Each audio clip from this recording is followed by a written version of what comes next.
Hello HEMA friends, and welcome to the third episode of the MacLeod Beginner's Guide. Today we're going to give a look to the last basics before we start getting ready to fence properly with a training partner. So first of all, let's start by giving a look to some basic movements. The first thing that we're going to give a look at is our hip rotation. So we want to move our hips to help our sword move in the proper direction, and this hip rotation also helps our opposition, namely we get stronger into the bind or into the parry that we are delivering against the opponent's sword if we rotate properly at the proper time and in the proper conditions. We can also try it out with our high thrusts with opposition, namely our chubby corner.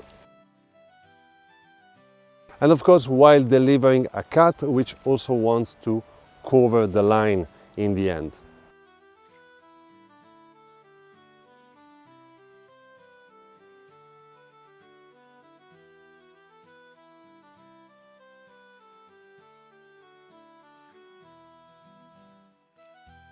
The second thing that we are going to give a look at is our side movement. So we want to sidestep in certain conditions, during certain actions, especially certain parry posts, for instance, all while delivering certain actions on tempo. For instance, today we are going to try it out on our most common parry, as we will see, the parry imposta di Donna Altera, and while delivering it, we will sidestep toward our right. While starting with the right foot forward is of course easier, we just want to land an accrescere toward our right. First of all with the front foot and then recovering the second one. While instead we try to do it with the left foot forward and we want to move toward our right, we want to deliver a triangle step, basically moving first of all the back foot forward and to the right and then recovering the left one. We can also do the same thing, of course, while moving toward the left, even if it is slightly lesser common while fencing with the one-handed sword, but still it is quite useful in certain conditions. It is far more common instead to move toward the left while delivering a thrust, for instance, the imbroccata, as the Bolognese call it, our right thrust with opposition in bicorno.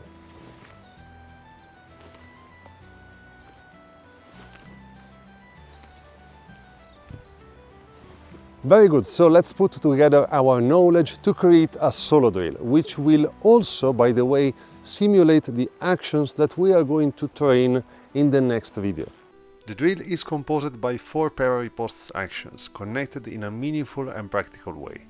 The footwork I present you can be changed by adding the various steps and motions we have seen together in this video and in the previous ones. But at first I would advise you to go for the one I chose for you. The first action is composed by a parry in left posta frontale. Do not keep the sword too vertical, instead go a little bit with the tip toward your left, at an angle. Imagine to go on top of the opponent's sword. This little trick makes riposting back with a thrust in bicorno far easier. During this second action we parry an attack which tries to get us on the outside line this time. From bicorno, the most comfortable transition is imposta di Donna Destra, its parry version, of course. From here we rotate into a mandrito fendente which ends imposta longa on the left. From here we imagine a thrust being landed on our outside line, so we rotate on the spot, on our hips, as we have just seen previously. While rotating, we move our sword backward and toward the right, imposta breve. And from here we land a thrust in bicorno on the right this time. From there we retreat backward while reaching posta di Donna Altera, parrying a mandrito fendente of the opponent. We then answer back with the same attack, ending our motion in posta longa.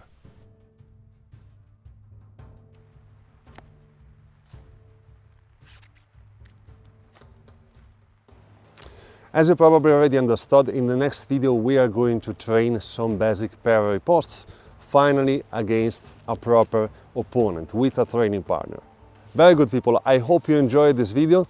Thanks for watching as always. Remember to check my page and link in the description if you want to support me and the channel. Thanks for watching again, and see you next time.